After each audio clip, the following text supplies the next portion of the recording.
네, 이번 시간에는 우리 2장 증여세 542페이지예요. 그래서 증여세부터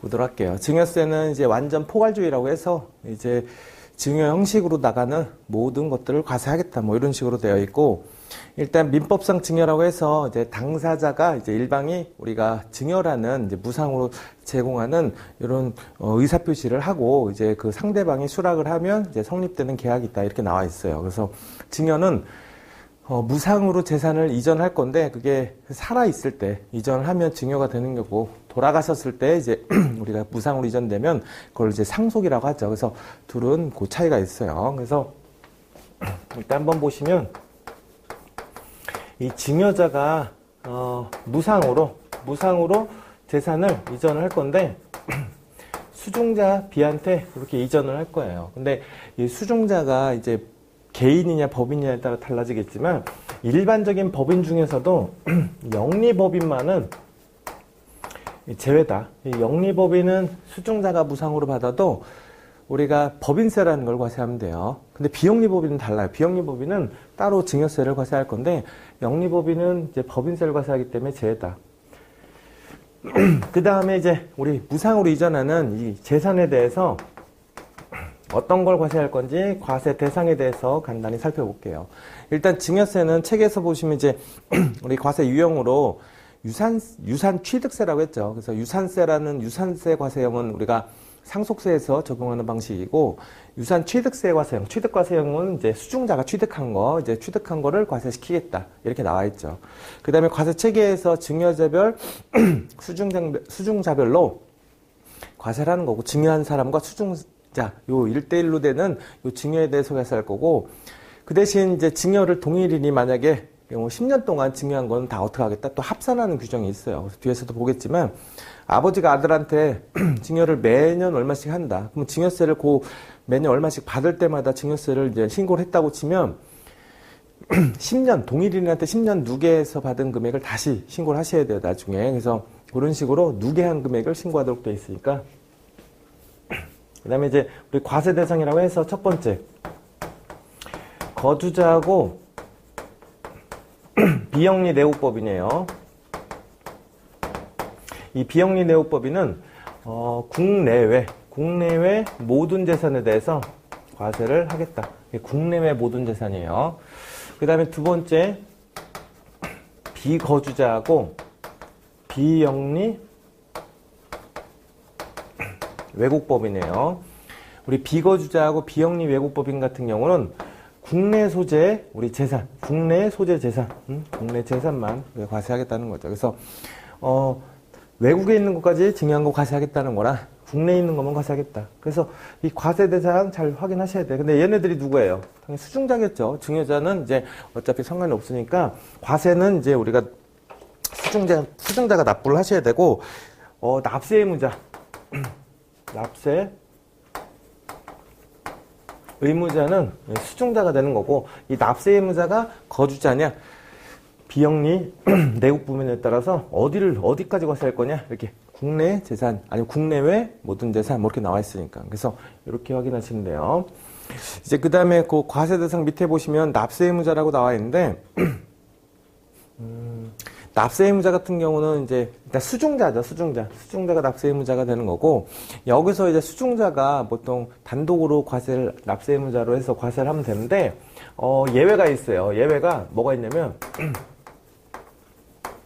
연대 납세 의무라는 게 있어요. 여러분들 그 책에 나오는 거 연대 납세 의무, 이것도 좀 중요하니까 확인해서 보셔야 되는데, 이거는 이제 수중자가 다 낼 수 없을 때는 이제 증여자도 과세시키겠다. 이 증여자도 납세 의무자가 될 수 있다는 거죠. 그래서 요거는 좀 암기를 하셔야 돼요. 그래서 네 가지가 있는데 한번 잠깐 정리를 해보면 1번, 2번 같은 경우는 수중자가 주소, 거소가 불분명하대요. 수중자 주소나 거소가 불분명하고, 또 하나 이제 수중자가 증여세 납부 능력이 없대요. 수중자가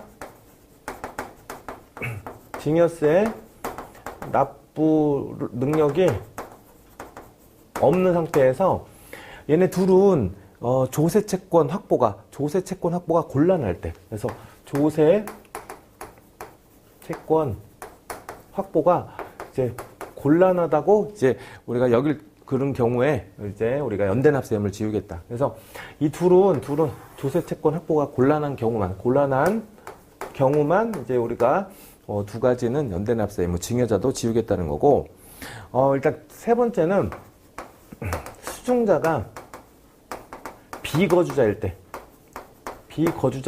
때는 이제 무조건 우리가 연대납세의무를 지우겠다 이런 게 있고, 네 번째 이제 명의신탁 증여의자라고 해서 뒤쪽에서 간단히 설명드릴 거예요. 그래서 올해는 또 이제 19년도에는 명의신탁이 조금 바뀐 게 있으니까 그것도 나중에 설명할 건데, 얘네들은 무조건 우리가 뭘 하겠다? 연대납세의무를 지겠다. 그래서 요거는 이제 좀 암기를 좀 하셔야 돼요. 그래서 암기를 하셔서 이제 보시고, 그 다음에 또 뭐가 있냐면, 증여세가 면제되는 이제 네 가지 경우, 책에서는 여러분들 543페이지에 보면 납부 의무 면제라고 나오죠. 이것도 뭐 앞자 따서 외우셔도 돼요. 그래서 이건 수중자가 증여세 납부 능력이 없을 때, 상실됐을 때라고 표현하는데, 수중자가 증여세 납부 능력을 상실하게 되면 이제 연대납세 의무를 지는 게 아니고 증여세를 면제하겠다. 이것도 한번 써볼까요? 수중자가 납부 능력이 상실이 됐대요. 그래서 얘네 같은 경우는, 이런 경우는 연대납세의무를 지는데, 요거는 증여세를 안 내도 된대요. 그래서 뭐 1, 2, 3, 4인데, 이건 따로 외우셔야 돼요, 여러분들. 그래서 뭐 저는 이제 앞자 따서, 예를 들어서, 고채부금, 예를 들어서, 부금이라고 해서, 그 고가양도, 저가양수, 그 다음에 이제 부동산 같은 경우는 부동산의 무상사용, 그 다음에 채무 같은 경우는 면제, 그 다음에 마지막으로 금전 무상대출, 요 네 가지예요. 그래서 고가양도, 저가양수, 그 다음에 채무 우리가 면제해 주는 거랑 부동산에 대한 무상 사용해 주는 거, 금전에 무상대출 해주는 거, 요거 고채부금 요런 애들은 수중자가 납부 능력을 상실하게 되면 증여세를 면제해 주겠다는 그런 항목들이니까 요거 한번 잘 봐놓으시고, 이제 오른쪽에 543페이지예요. 원래 이제 증여세랑 상속세 같은 경우는 이 구체적인 뭐 계산 구조나 이런 것들은 잘 내진 않아요. 나오더라도 그건 간단한 구조만 여러분들 파악하시면 알 수 있는데, 앞에 나오는 이런 것들이 시험 문제 잘 나와요. 잘 나오니까 이런 거 확인하시고, 그 다음에 보시면 이제 증여세 과세관할이죠. 여기까지 할게요. 과세관할. 그래서 과세관할까지는 잘 하셔야 돼. 그래서 어디에다가 증여세를 뭐 신고할 건지 납부할 건지, 그래서 거기 보시면 이제 원칙이 어디예요? 수중자가 납세 의무자가 되니까 수중자의 주소지가 되겠죠. 그래서 수중자의 주소지가 납세 의무자가 되는 거고, 혹시 이제 주소가 없거나 불분명하다. 그러면 이제 거소지라고 해서 거주하는 장소, 이렇게 주소지가 없다, 아니면 불분명하면 거주하는 장소로 들어가겠다는 거고, 예외적으로 이제 수중자의 주소지가 이제 없을 때는 이제 거소지로 가겠지만, 수중자가 누구일 때, 수중자가 비거주자일 때, 그런 거랑, 또 거소지가, 여기서 주소지가, 거소지가 둘 다 불분명해요. 그럼 얘 같은 경우는 주소지가 없으면 거소지로 가라고 했는데, 둘 다 불분명하대요. 그 다음에 이제, 이번에 새로 들어오는 게, 여러분들 이것도 새로 들어왔어요. 명의신탁 증여의자라고 해서, 이제 뒤에서 이거는 나중에 따로 배울게요. 그래서 명의신탁 증여의자가 있는데, 요런 경우, 요 세 가지 경우는 이제 증여자의 주소지로, 증여자의 주소지가 우리가 과세 관할로 해서 과세 관청이 돼서 이제 신고를 하게 돼 있어요. 그래서 예외적으로 이런 게 하나 있어요. 첫 번째. 그래서 첫 번째 하나 있고, 그 다음에 또 두 번째로 밑에 나온 게 또 뭐 있어요? 수중자가, 증여자랑 모두 비거주자랑 모두, 그러니까 이것도 없는 거야, 지금. 그러니까 얘네들 수중자가 비거주자, 주소지, 거소지가 불분명했을 때는 증여자의 주소지인데, 수중자, 증여자, 모두 비거주자래요. 국내 비거주자는 주소가 없다는 소리죠. 그 다음에, 수중자랑 증여자, 모두 주소 또는 거소가 불분명이래요. 불분명. 그러면 이런 경우는 어떻게 할 거냐? 이런 거는 이제 요거는 증여재산 소재지. 예? 그래서 요거는 증여재산 소재지가 과세 관할이다. 그래서 이런 경우는 이제 주소지하고 겨소지, 그다음에 둘이 좀 불분명하거나 명의신탁 증여이자는 뒤에서 설명할 건데 증여이자의 주소지고 모두가 비거주하거나 아니 주소거소가 불분명하다. 둘 다 모르겠다. 그러면 증여재산 소재지가 과세 관할이라 이렇게 나와 있으니까 지금 요거 설명한 것들은 한번 여러분들 체크를 해서 좀 보시면 될 것 같아요. 그래서 그렇게 보시고 일단 계산구조 다음 543페이지 보시면 일단 증여세 과세가액이라고 써 있어서 거기서 증여재산 가산액이라고 써 있죠. 그게 이제 10년 걸 합친다는 소리예요. 그래서 그거 좀 이따가 이제 합산 대상 증여재산 가액이라고 해서 10년 이내 동일인한테, 그러니까 아버지인데 아버지와 이제 아버지의 배우자인 어머니까지 포함해서 동일인한테 10년 이내 받은 증여재산은 다 합치래요. 그래서 그게 다 합칠 때 이제 무조건 합치는 건 아니고 금액이 1,000만 원이 넘어갔을 때는 합쳐야 돼요. 그래서 그런 게 있고 비과세 과세가액, 과세가액 불산입 요것들은 앞에 우리 상속세에서도 나왔죠. 그래서 비슷한 거니까 좀 보시고 그 다음에 채무액이라고 해서 여러분들 이제 우리 부담부 증여 채무액이라는 게 있어요. 그래서 부담부 증여는 양도세 할 때 설명을 드렸어요. 그래서 그 부담부 채무 중에서 양도세로 과세되는 부분은 빼셔야지 또. 그래서 그 부분을 뺄 거다. 그래서 그렇게 해서 증여세 과세가액을 결정하시고 그 다음에 증여재산 공제, 재해손실 공제, 감정평가 수수료 이건 비슷해요. 우리 상속세랑. 그래서 따로 정리할 테니까 보시고 과표가 나오면 밑에 보시면 박물관 자료 등 징수유예액이 우리가 상속세랑 조금 다른 게 있어요. 그래서 그거는 책에다 적어놨으니까 여러분들 체크하시고 세액공제라고 해서 상속세랑 차이가 나는 거 보세요. 얘네들은 기납부 세액공제, 기납부 증여세액공제. 예를 들어서 증여세액공제 자체가 뭐예요? 그럼 상속세에서 증여세에서 과세된 거를 합쳐서 나중에 상속세를 부과할 거기 때문에 증여세액공제를 빼준다는데 얘네 같은 경우는 증여세 안에서 10년 걸 이제 합산할 거기 때문에 기납부 증여세액공제라고 불러요. 그래서 그렇게 부르고 신고세액공제 19년도 3%는 해줄 거고 그 다음에 외국 납부, 외국에서 납부한 것들 국내외 재산이니까 외국에서 납부할 수가 있으니까 그런 식으로 해서 우리가 세액공제를 빼면 상속세는 6개월이죠. 상속일이, 상속 개시일이 속한 달의 말일부터 6개월. 얘네는 증여일이 속한 달의 말일부터 3개월. 6개월, 3개월이에요.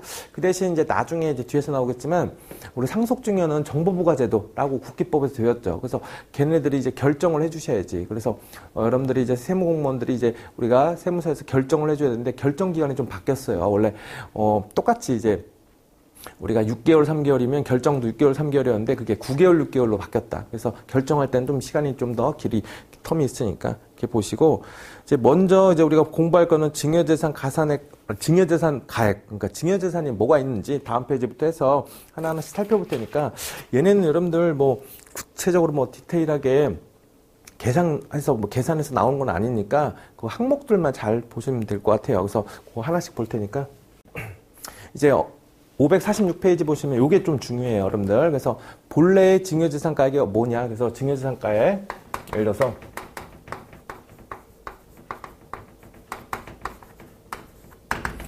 무상으로 받은 증여재산가액, 요거를 이제 우리가 과세를 할 건데 그 유의점, 무상으로 받았을 때 금전으로 환가할 수 있는 경제적 가치가 있는 모든 물건, 재산적 가치가 있는 그런 이제 권리가 포함해서 다 과세하겠다라고 써있죠. 근데 이제 그 중간에 유의점에서 상속재산이 있어요. 상속재산 협의분할. 이 상속재산의 협의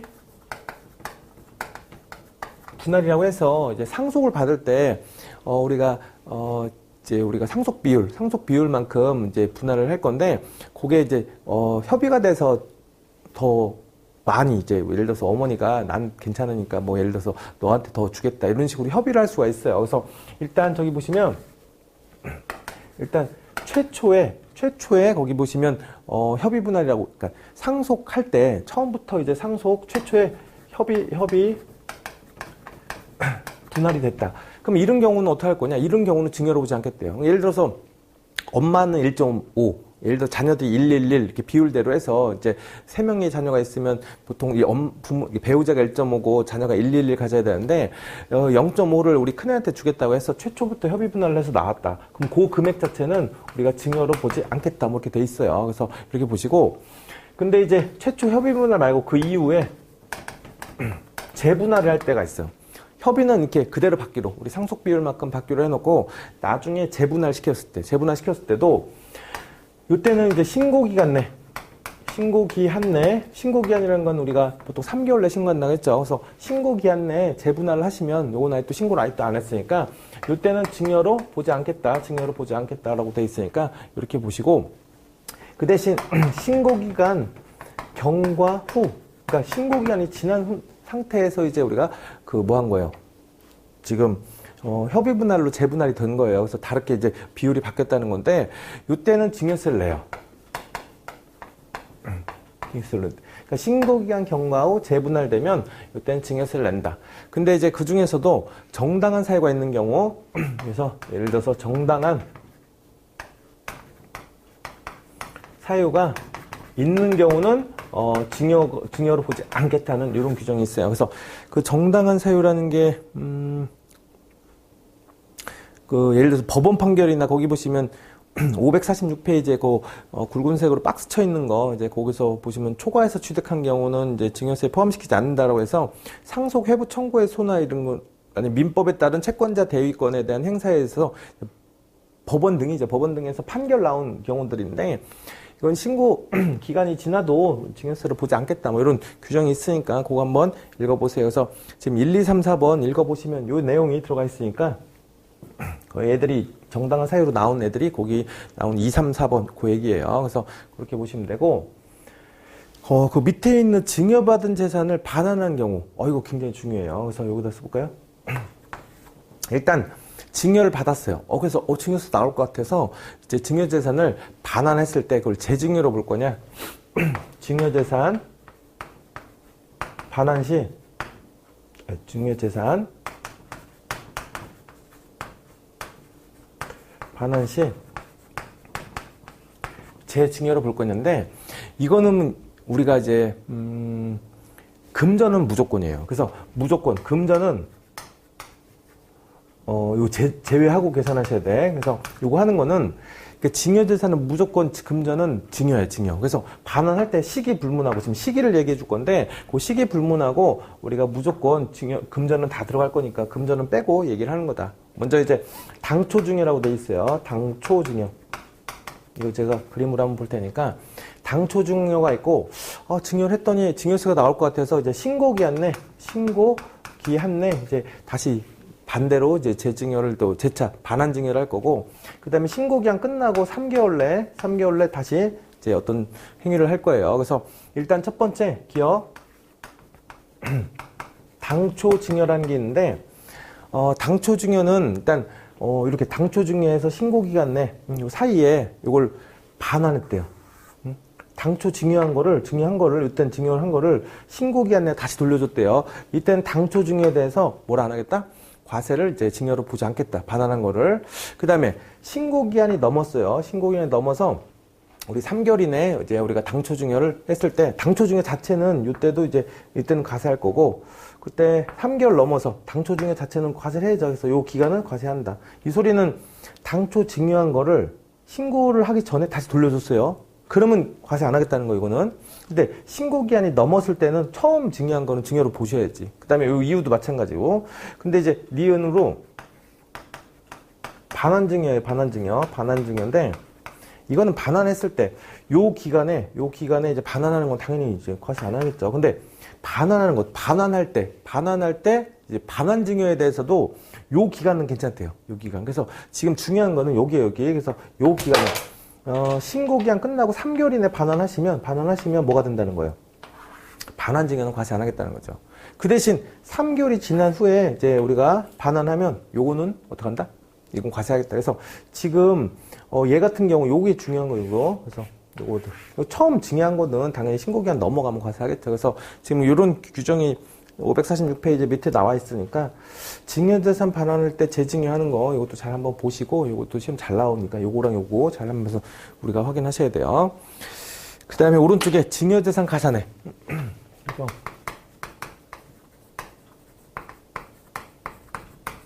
우리가 증여를 하게 되면 동일인에게 10년 이내 동일인에게 증여를 했을 때는 그걸 합산하겠다. 얼마가 넘었을 때 증여받은 재산이 1천만 원이 넘어가면 합산하겠다는데 이렇게 합산해서 과세를 하면 나중에 뭘 빼줘야 돼? 이미 증여세로 과세된 부분에서 합산해서 또 과세하면 이제 우리가 기납부 증여세액공제, 기납부 세액공제, 기납부 증여세액공제 이렇게 불러요. 그래서 얘네 같은 경우는 10년 이내 동일인인데 이 동일인이 부모에서 예를 들어서 직계, 존속에 배우자는 어떻게 하셔야 돼? 포함해서 우리가 어머니 아버지 포함해서 이제 우리가 그걸 계산할 거예요. 동일인으로부터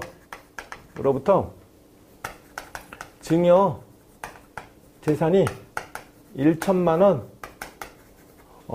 우리가 1천만 원 이상이 되면 이제 합산을 하겠다는 건데 1천만 원 이상일 때 우리 합산을 할 거예요. 근데 다 합산하진 않는데요. 그래서 이것도 외우셔야 돼요. 합산 배제. 여기서 합산 배제 증여 재산 가액이라고 해서 여러분들 이것도 외우셔야 돼. 이것도 암기를 하셔야 되는데, 지금 암기할 게 여러분들 몇 개 있죠?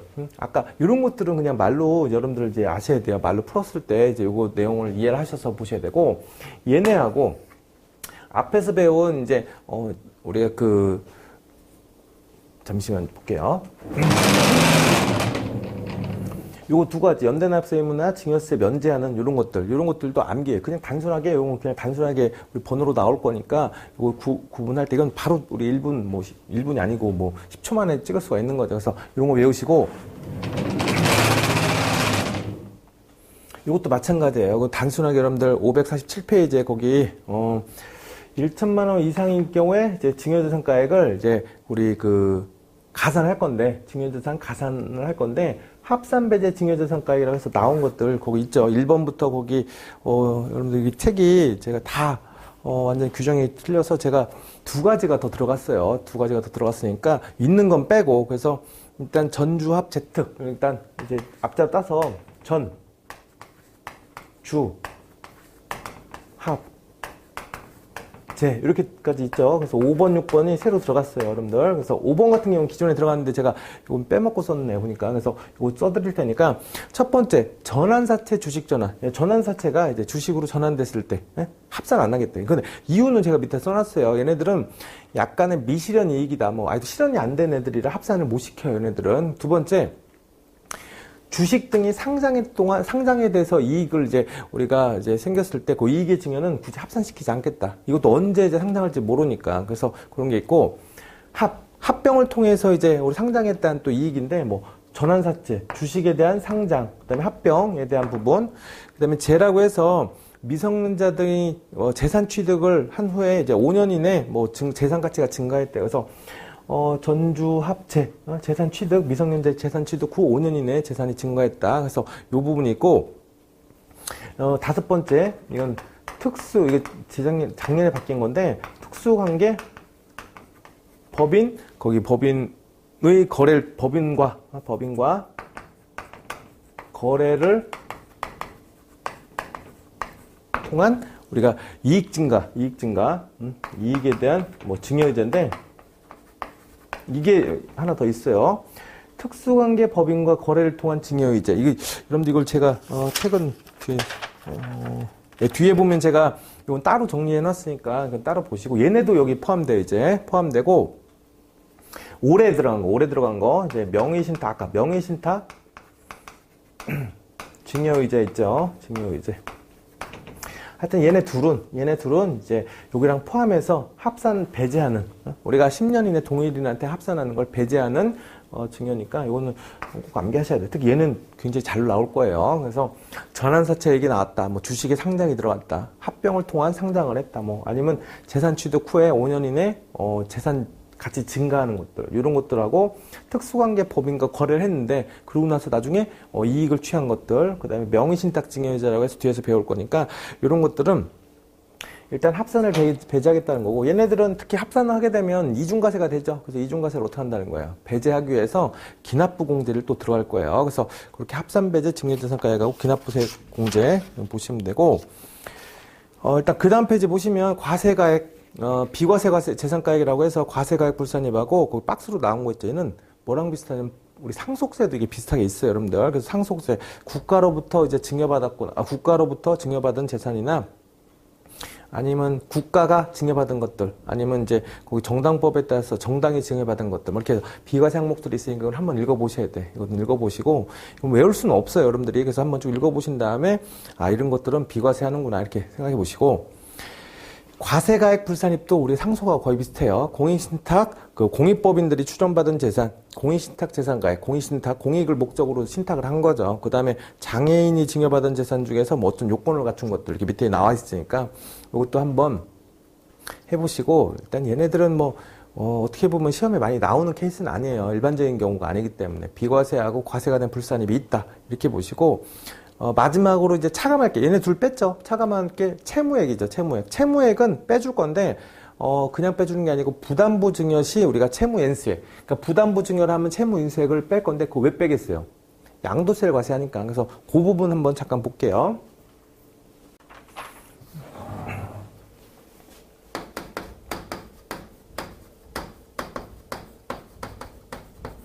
일단 부담부 증여의 채무 인수액이라고 해서 이제 이런 게 있죠. A라는 자가 이제 건물을 예를 들어서 10억짜리를 우리가 B한테 증여를 한대요. 증여를 한데 이 건물에서 나오는 이제 보증금이 있어요. 보증금이나 아니면 건물을 구입할 때 들어갔던 채무가 있는데 예를 들어서 6억이 있다.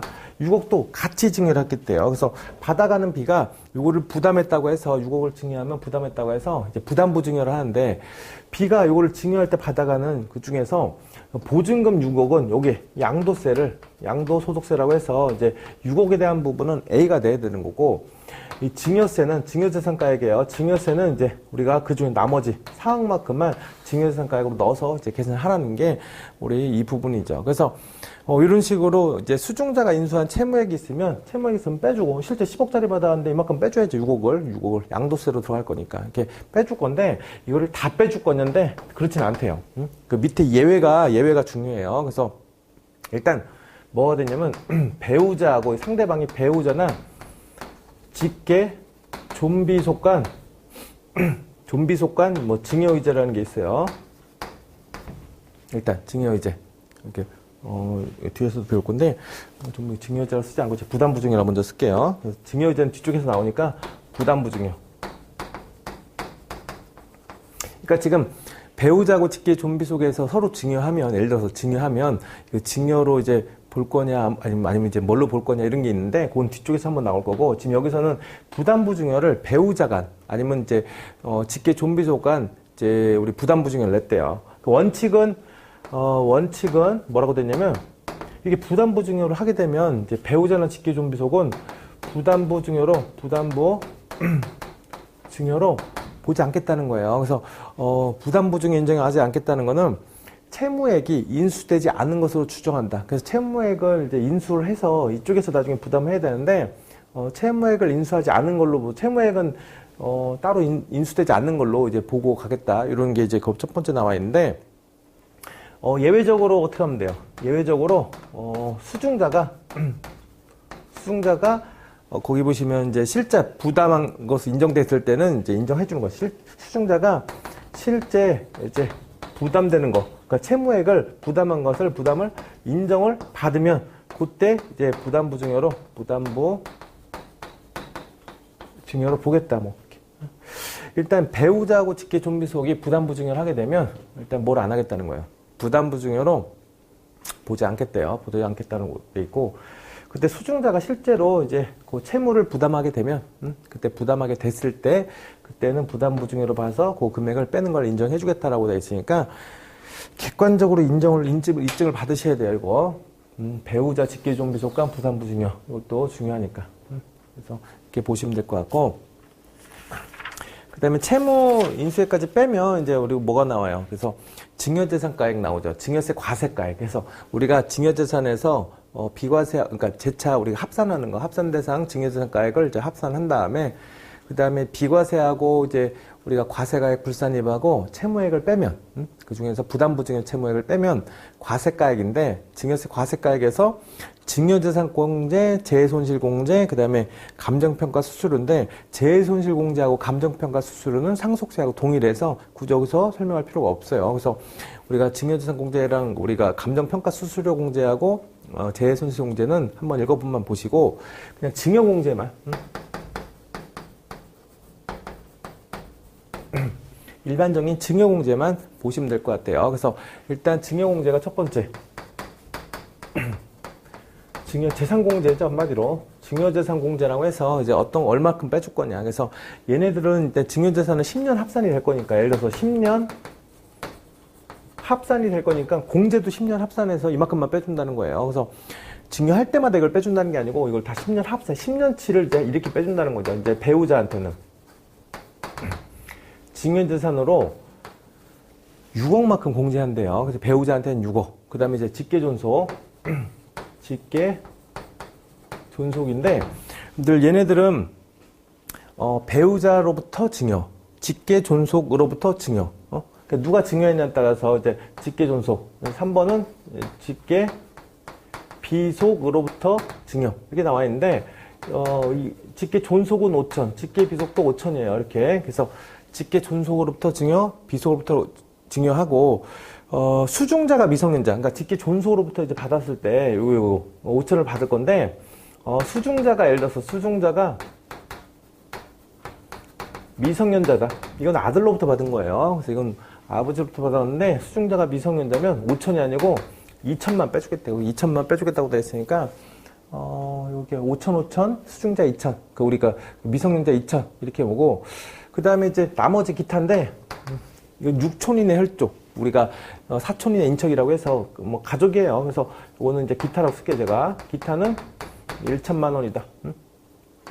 6촌인의 혈족, 사촌인의 인척. 그래서 증여자가, 그럼 증여자가 지금 증여자 기준이에요. 증여자가 이런 사람일 때는 이런 증여재산 공제가 있으니까 이거 보시고, 여러분 550페이지 부분 참고 부분 보시면 이건 쓰지는 않을 테니까, 합산배제 증여재산가액이라고 있어요. 그 합산배제 증여재산가액은 거기 보시면 이제 그 마지막 3번인데 3천만 원 뺀 거에다가 감정평가 수수료 빼죠. 그게 하나 있고, 명의신탁 증여의제랑 특수관계 법인과 이제 거래를 통한 증여의제라고 해서 아까 합산 배제되는 애들이죠. 얘네들도. 그래서 얘네들은 증여재산 공제가 따로 없어요. 그래서 거기 3천만 원 빼는 게 없고 그냥 우리가 그 어떤 감정평가 수수료 공제만 거기 들어가는 것처럼 이렇게 들어가니까, 그 1, 2번은 여러분들 3번 보시면 2번을 제외했다는데 이제 1, 2번을 제외한 거를 보셔야 돼. 그래서 1, 2번을 제외한 거를 3천만 원 빼주겠다. 합산 배제. 그래서 걔네들도 1, 2번도 아까 합산 배제라고 제가 얘기했죠. 그래서 특수관계 법인 간 거래를 통해서 이익의 증여의제, 그 다음에 명의신탁재산의 증여의제라고 해서 얘네들은 합산배제 증여재산가액 그거에 포함돼요. 그래서 걔네들은 3번에 요거 개정된 거예요. 이것도 그러니까 명의신탁 증여의제 자체가 이제 여러분들 이번에 이제 개정된 거니까 그것들은 이제 뒤에서 한 번에 정리할 때 하여튼 그 부분들 제가 노란색으로 써드린 것들은 그렇게 밖에서 들어간 거니까 보시면 되고, 그다음에 재해손실공제하고 이제 다음 페이지 보시면 감정평가 수수료는 상속세랑 동일하니까 이렇게 보시면 돼요. 감정평가 수수료는 500만 원 공제해 줄 건데, 이제 만약에 우리 비상장 주식에 대해서 평가를 하면 평가기간 수별로 들어가겠다 뭐 이런 것들 보시면 되고, 증여세율하고 여러분들 세대 생략 할증과세는 동일해요. 상속세랑 보시고, 차이가 나는 것들 세액공제 중에서 기납부 세액공제라고 해서 거기 보시면 기납부 세액공제가 이제 그 554페이지 있죠. 그 전에 박물관 등에 대한 징수액인데 그거 제 파란색으로 써놓은 게 있어요. 554페이지에. 상속세는 문화재 자료 및 등록 문화재에 대해서도 징수유예가 되는데, 증여세는 그런 건 없고 박물관 자료, 미술관 자료에 해당하는 재산이 있는 경우에 이제 우리가 징수유예를 해준다고 돼 있어요. 좀 차이가 있긴 한데 뭐 거의 비슷한 거야 한마디로. 그다음에 기납부 증여세액 공제, 이미 10년치를 합산할 거기 때문에 납부한 기납부한 이제 증여세액이 있으면 그거 빼주겠다 뭐 이런 것들. 외국 납부 세액 공제, 외국에서 납부한 것들 빼주겠다. 신고세액 공제가 이제 몇 프로예요? 18년도 5%, 19년도 3%. 이거는 상속세랑 동일해요. 그래서 그때 또 뭐라고 됐냐면, 납부를 요건으로 하진 않는다. 신고만 하더라도 우리는 신고세금제가 적용이 가능하다 이렇게 나와 있으니까 이렇게 보시면 되죠. 그래서 여기는 상속세랑 비슷한 부분들은 제가 따로 설명 안 했으니까 보시고 여기까지 먼저 하고 잠깐 끊었다가 다음 시간에는 좀 특수한 이제 증여재산가액을 계산하는데 어떤 걸 그다음에 증여 추정 아니면 증여 의제라는 또 규정이 있으니까 그 규정까지 같이 다음 시간에 보도록 하겠습니다. 예, 여기서 마치고 다음 시간에 뵙도록 하겠습니다.